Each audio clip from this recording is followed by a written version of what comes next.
Nicole, and thank you all of you for being here. As Nicole said, we're sorry that we're missing David this afternoon, but I wasn't really sure how I was going to get 20 slides and a 5-minute drone video into 20 minutes, so it takes the pressure off a little bit. I don't think I'm going to take the entire 40 minutes because I know that I and this wall right here are the only two things standing between you and lunch, but I am going to try to move it along just a little bit.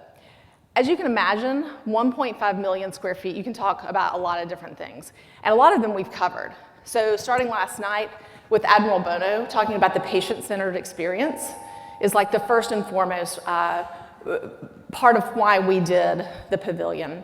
You know, this morning, Mitch talked a lot about, planning a massive project, from taking it from 500,000 square feet down to 420 and having that shell space left. It's really hard to plan a massive project and not have an all-you-can-eat sort of mentality when you're talking to our users, right? And then we went along and Walter talked about using virtual reality in planning. So when you're planning these massive projects, the Pavilion took 7 years.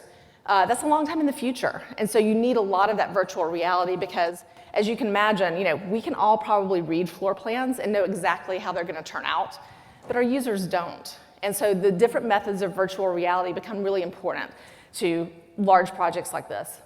And then finally, when Elizabeth talked about the administrative footprint, we're all going through that same sort of thing, and how we approach it has been honestly kind of similar. I've heard many people talk about it, and I think we've done it all organically, but that played a role into the Pavilion itself. We planned no administrative office space in that project. We got a little bit of a pushback and added on a $25 million addition afterwards, but it's not integrated with the clinical footprint at all. So we're going to talk a little bit about who we are at Penn Medicine. Obviously, the star of the show is going to be the Pavilion, and the real star of the show, honestly, is the drone tour at the end. I know that some of you in the room have already seen it. It's about 5 minutes long, and it's one of the most incredible pieces of videography I think I've ever seen. So who are we at Penn Medicine? We are 6 hospitals. We have 3 that are downtown. We have 1 that is a major flagship academic medical center, but we have the academic medical center expertise throughout all 6 of our hospitals. We have 1 in Princeton, we have 1 in Lancaster, we have 1 in Chester County. We have the nation's oldest hospital in Pennsylvania Hospital. It's really a community hospital right in the city. The flagship is the Hospital of the University of Pennsylvania, and then Presbyterian Medical Center, which primarily serves our West Philadelphia population. Almost 3,500 licensed beds, 9,000 physicians. We're almost a $10 billion system. One really interesting thing that COVID brought to us was an increase in the number of our home visits. We were previously around 500,000, which was a pretty good size home visit volume, but we pushed a lot of our chemotherapy as much as we possibly could to the outpatient side of things through home health visits, and that added nearly 50% to our home health visit total. Obviously, we do a lot of research, being an academic medical center tied to the University of Pennsylvania. Tons of employees, loads of admissions. Being an academic medical center, one of the things that sets us apart from regular community hospitals is that tripartite mission that we talk a lot about here at Penn Medicine. Clearly, patient care is a huge part of what we do. Our clinical faculty work in our inpatient setting, but the education is taken care of through our Perelman School of Medicine, which is separate and distinct from the platform that is our clinical care platform. But together we come together for the research portion of what we do, and so you see a significant amount of research in both our inpatient and outpatient settings. So here it is, the Pavilion. You can see in the background where it says Research Center, that's our Smilo Research Center. It is wet bench research space. It's attached to our Perelman Center for Advanced Medicine. You'll see it a little bit clearer in a few minutes, as well as a vivarium. In the foreground, you see the Penn Museum, which is where we house a lot of our antiquities. We have mummies there, and that played a huge, we had to really take care of those things during construction of the Pavilion because, as you'll see, it's literally right next door. Part of the design of the Pavilion from an exterior standpoint was to be able to blend into the new and old because it literally sits right between the new and the old, the cutting edge provision of care and research on one side and the antiquities on the other. So here it is. You can see where the Pavilion is sitting. Directly to the right is, sticking out with the 3 wings is the Penn Museum. Across the street is historic Franklin Field, which is the football field. You can see a parking garage here in the foreground, and that parking garage will be the site eventually of another tower, clearly not quite as big as the Pavilion. The Pavilion is 2 football fields in length. Our existing inpatient, where it says that, is where it connects to our existing HUP main facility. That's another 1.5 million square feet that we're in the process of figuring out how we want to decompress and what we want to do with that facility. Some of it will be returned to the university or held on our own account for development in the future, because some of it really can't be retrofit. We think of these assets when we build them as 100-year assets, but I challenge anyone to tell me that we really truly have 100-year assets anymore. Some of those buildings were built at not a great time of designing construction, and so they're going to be needing to come down so that we can do something really, really future forward and future oriented. What's not labeled on here that looks is the glass in between the existing inpatient and where it says just off the research here is the Children's Hospital of Philadelphia. It is not affiliated with the University of Pennsylvania, but we do work obviously very, very closely, and we do share clinical faculty. So where it says research, education, and outpatient, that's our Perlman Center for Advanced Medicine. We wanted to create a space where all of those things were integrated. It was a multi-year, multi-million-dollar project that wound up being between 1.5 and 2 million square feet.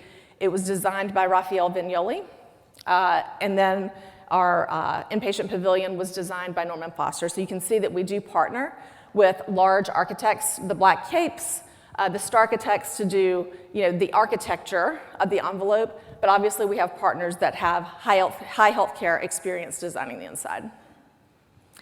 Here's another shot. You can see now Franklin Field in the foreground. In the midground, you can see the Penn Museum. You can see the Pavilion under construction, and then you can see the Smiler Research Building, and that is the Perlman Center. You can see it's a really dense site that we had to work in here. Let me see if I can find the... This is HUP Main. You can see a lot of those buildings. This is the historic beginning of the hospital, which is the White Building. I've spoken to some of you offline about this building right here, which is the Silverstein Building. Not a great moment in construction, the 1970s. That building is rotting literally from the inside out, but it's really strategically placed on the campus, and we will eventually take that building down to its steel. We can't take it completely down because it is the access point for our bridge between the 2 sides of the campus, our tunnel, which is the offstage version of the bridge, which is on stage. It's the nexus for our P-tube system, and it serves half of the chiller plant for that side of the campus. So we really can't take it down. We're going to have to do the best that we can to retrofit it. It's going to be an amazing space, though, for our clinical faculty to have some respite space, their office space, and meeting space in the future. So here's another view of the Pavilion while it was still in design. You can see we have the public space. The emergency is on the first floor.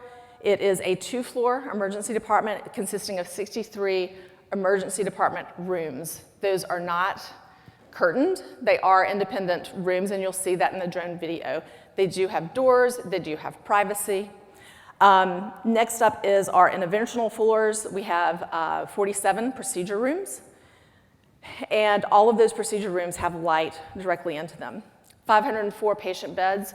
HUP proper is about kind of between 800 and 900 beds. It fluctuates a little bit. We're licensed for a little over 1,000, but most of us don't keep all of our licensed beds in operation.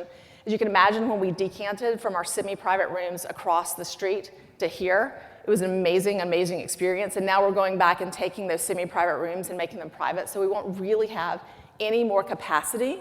We think that sort of we'll never have any more than 900 or 1,000 beds just for efficiency's sake, but this created the ability for us to have all private rooms in the future, and we're in the process of that conversion. Nicole did mention that's 1.5 million square feet, $1.6 billion project. So what I wanted to talk about to tie all of those things together that I talked about a little bit earlier is the method of contracting that we use, which is integrated project delivery, or IPD. How many of us in this room have solid IPD experience or do IPD as part of what you do? A couple over here, handful. So some of us, right? It's not super common on this coast.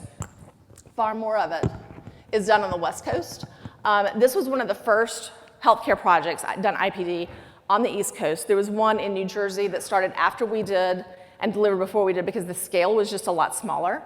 But we have done probably one of the largest healthcare builds on the East Coast with IPD.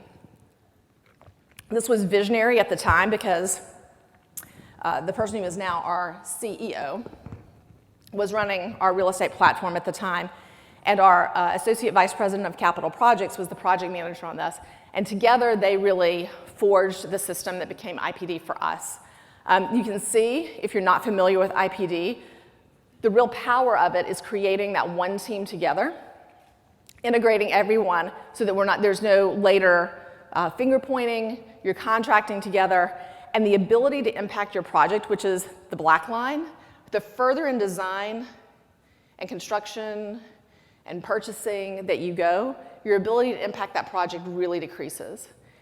With IPD, well, with anything actually, cost of design changes, increases over time, right? So the further down the line you get, it becomes cost prohibitive really to make those changes that you want to do. But if you bring everyone together in the same room for design and construction, you can see that the effort is really on the front end, which is the blue curve, and the typical effort is the red curve, and you can see that perfect intersection is kind of in the middle, but the typical effort has taken just a little bit too long. So you get the biggest bang for the buck in the IPD effort. That's not to say that we didn't redesign some things, and I'll talk about that as we go along. So here was our Penn First team. We ran a process, and that's another slide in just a minute, but the Penn First team actually came together. We asked the teams, we put out first of all, we put out a request for integrated teams before we put out our request for proposal. So the request for integrated teams went to anybody that we had contact with that we thought might be qualified, and we asked them to pull together their own teams, to self-identify and submit by a certain point in time who their team was going to be, who the contact was, and then to be able to do a proposal in the request for proposal portion of the process. And so this was the winning team, Penn First. They named themselves. So the teams come sometimes, typically with names, and they name themselves Penn First. So you can see HDR is the architect of record. They have world-class healthcare design experience. We're still using them on the campus now, even though we delivered in October. They partnered with Foster & Partners, which is world-class design. So you get that really unique project look and feel by combining the two. BR+A, we also use them on our campus. They're not exclusive on our campus. We use other engineering firms as well. But they teamed here with Penn First to provide that deep engineering experience because this is a really highly sophisticated building. We have a legacy partner. We've done billions of dollars of business with LF Driscoll, was a local born company, is now owned by Structurtone out of New York. We still do a lot of business with LF Driscoll. So they're our legacy construction partner, know a lot about that hub campus. And then Balfour Beatty had that deep integrated delivery experience. And so LF Driscoll and Balfour Beatty partnered together, just like Foster & Partner and HDR did, to combine their experience together to become even more powerful.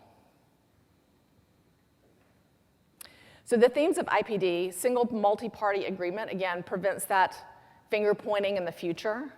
Everybody's sitting in the same space, and they're working for the same end. There's that shared risk and reward, so it's not just a typical contract. There may be savings at the end, but whenever problems crop up, because they inevitably will, they're all problem solving together, and there's no sort of who is going to pay for this. The project's paying for it. The project always pays for it. It doesn't matter which pocket it comes out of, but that's what that single multi-party agreement and the shared risk and reward gets for you. You develop a project target cost together, so when we do interviews now, because we are embarking on 2 more IPD projects, we really believe in it. We've had a great experience doing it. When somebody comes in and they have a target project cost in the interview, we're like, that's not really IPD. There's no way you could know what this target project cost could be at this point in the process when you're just interviewing. So we're developing that together. The highly engaged owner, your owner has to believe this. Sometimes it's really hard to sell to your board of trustees or your board of directors or even your executive team. this really new way of doing business. So you have to have a team that is committed to doing that.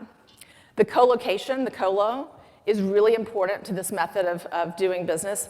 What you see in this particular, we had 2 colos. This is the second one, which was in the basement of the Pavilion. They eventually had to move out, obviously, to truly finish the Pavilion. And this obviously was pre-COVID. So this looked very different when COVID came along. We still wanted to participate in a colo location. We eventually did send everybody home and brought them in only as necessary. So it was really great that we had about 5.5 years of experience doing this prior to COVID hitting, because there was enough trust built that they were able to, transition pretty seamlessly to virtual remote work. But once COVID hit, there was a lot of foam core that went up in between the desk. Cooperative behaviors, innovative tools, real-time cost, and constructability feedback, because you're all, again, in there together. It was a 6-month process. I talked about that just a little bit. This is the gentleman who is now this is Kevin Mahoney. So you can see he's at the center of this process right now. This was 8 years ago. He is now the CEO of our system. He still highly believes in IPD, but he's not sitting in these meetings anymore because he has more important things to do. There was a 12-person selection committee. I don't see our AVP of capital projects, who really spent 7 years of his life on this project. I doubt he's taking the photo, but he's definitely not in the photo. Again, the multi-party agreements, work sessions, and presentations are big themes here. So I think this is going to pop up in a minute. I may have to click it again. So this is an example of a meeting where everybody's in the same room together. This was our first colo.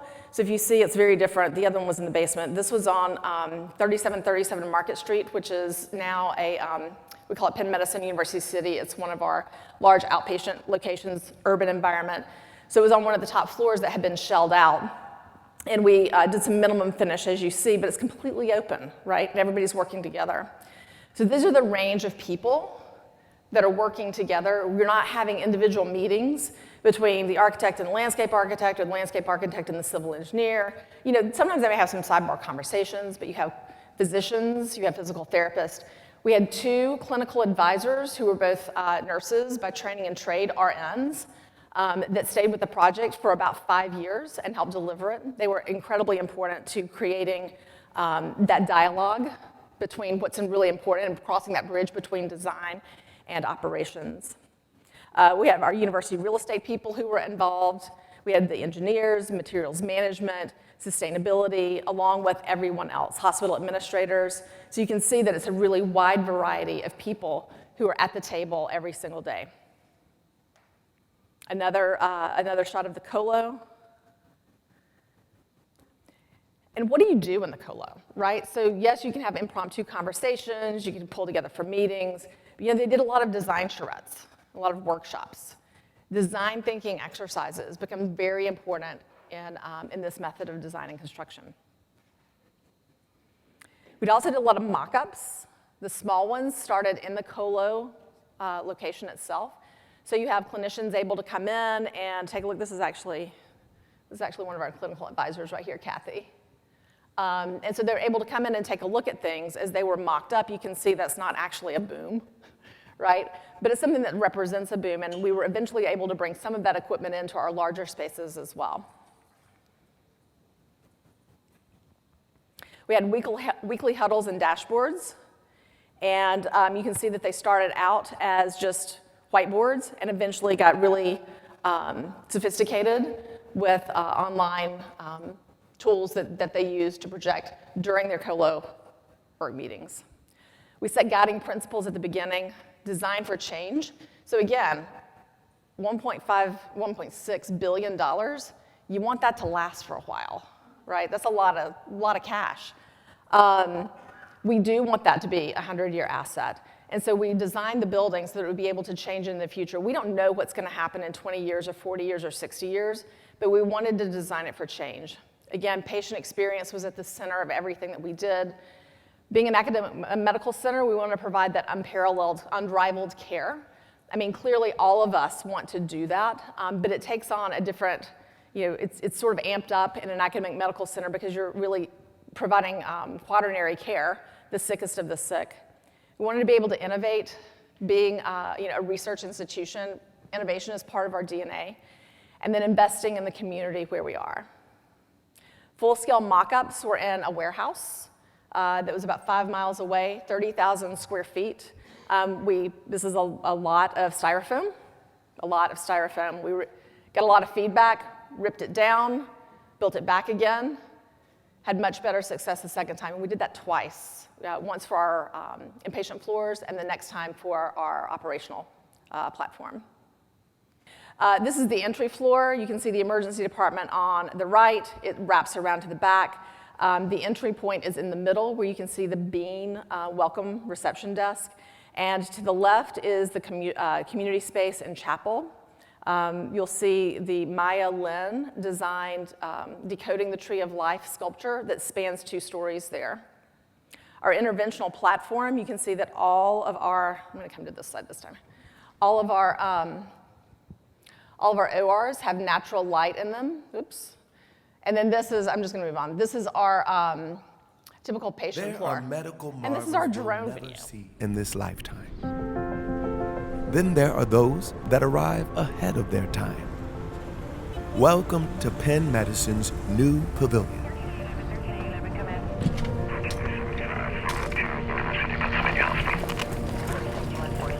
Hey, what are you bringing in? 46-year-old female, respiratory distress, blood pressure is rising. Let's get to room 2. Ma'am, we're going to take good care of you. Speaking Dr. Statement. Dr. Statement, please. Patient room 10 in hypertensive crisis. Get that EKG set up. I'll be in shortly. Welcome to Penn Medicine. Yeah, I'm trying to figure out what room my wife is in. Good morning, sir. How's it going today? Yeah, I'm doing all right. Is the front desk for you? Good morning. Welcome to Penn Medicine. How can I help you? Hi, can you tell me how to get to the oncology floor, please? Yes, you'll take the patient elevator to your right up to the 14th floor. Thank you.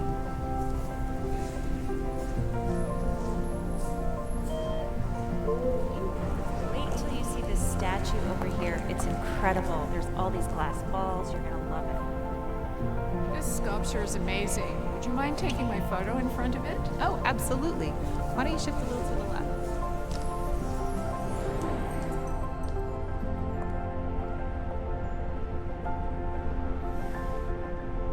Exactly. Just a little bit up to the left, just in that one spot. I'm so excited to see him today. What flavor chip should I get? All right, we got a cheeseburger, medium rare, ready to go. Oh, that looks good. $760, cash or credit? How's your rat? Really good.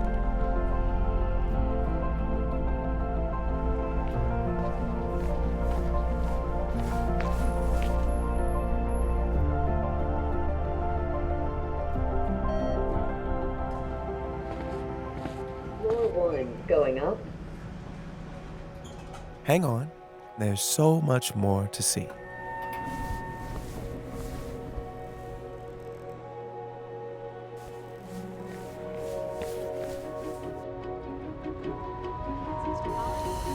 gonna let you know your wife is great.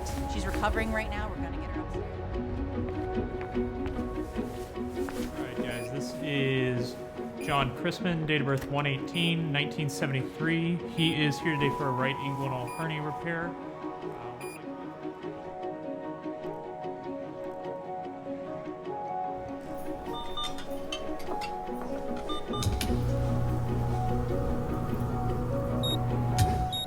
Okay, I think we're ready to scan. 1 minute, and yeah, everything looks good in here.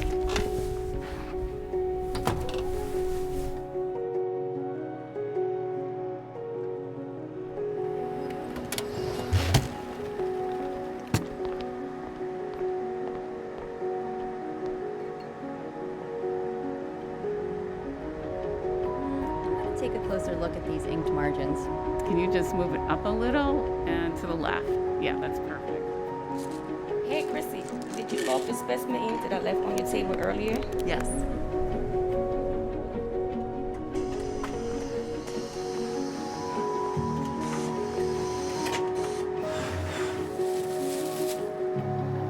Is there anyone in the compounding room right now?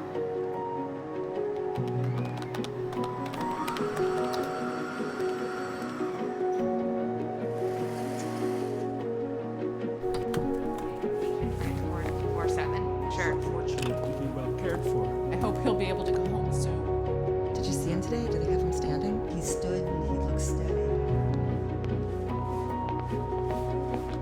The kids just wanted to check on you. Hey, Nana. We miss you. It was fun. Hi, Charlie. So good to see you. Hope you're feeling better. About the medication for room 906. Happy to report that the surgery went extremely well. You're doing great. You can see by the scan on the screen the valve.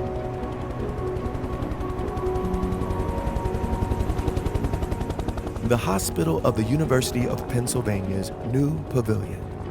The future of healthcare, here, now, ahead of its time. So 2 things. Yes, the drone video was shot before we opened. You can tell this for sure because there are no paper signs hanging anywhere. The second thing is, did anybody recognize the narrator's voice? Does it sound familiar? Nobody? Nobody. It's John Legend. He's a 1999 graduate of the University of Pennsylvania in English, concentrating in African American literature. So occasionally we ask our alums, our famous alums, to do great things for us, and he willingly donated his time here to help with that.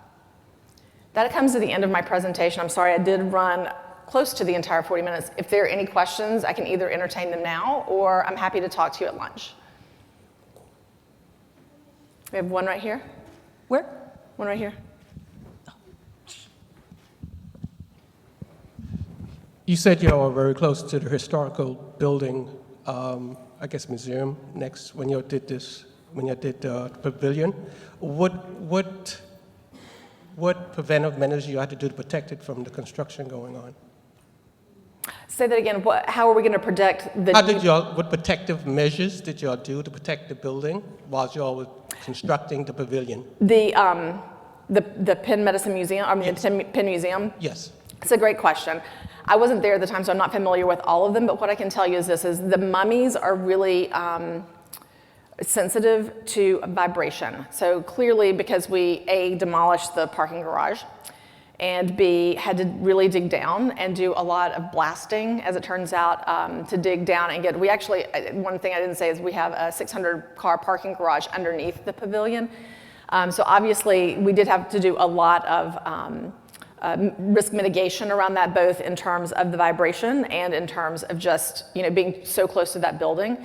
But as it turns out, the Penn Museum actually hosts a lot of parties, celebrations, weddings, things like that, and the music from those events caused more vibration than our construction did. So it wound up being an issue that we really worried about a lot, but wound up being not that much of an issue in retrospect. Good question.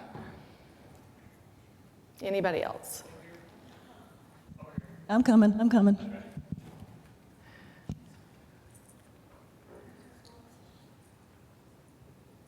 Would have yelled, but I figured nobody on that side would have heard anyways. So I'm just curious. I think the model that you talked about in terms of how you pulled the team together to work through that is really fascinating. I guess, can you explain a little bit more about who organizes all of that, right? Because obviously super collaborative, you've probably got leads from each team, but who's the quarterback and the captain that kind of holds everybody together and makes sure everybody understands, their piece of it and what's next for them? So I think that's a little bit of a complex question because I think most of us do go there. And our AVP of Capital Projects, Steve Grulich, who ran the project from beginning to end, would tell you that it's the team and that in the screening process, what you really want to look for is that collaborative nature. Obviously, we had some people or some organizations on the team that had significant IPD experience prior, and they helped lead that. But there are specific behaviors that are either IPD or not IPD, right, as you move along. And those people and individuals who were representing the organizations that weren't complying with that IPD and were causing friction got called out, honestly, pretty quickly, right? And so I think in a collaborative environment like that, there's a lot of conversation about how to work together and how to fit together. And when it's not working, you have that conversation as well. That, I think, is what Steve would tell you. But from my perspective, again, there's a couple people in the room who know Steve. He's a very low-key guy. He would never want me saying this in public, but he held a lot of that together.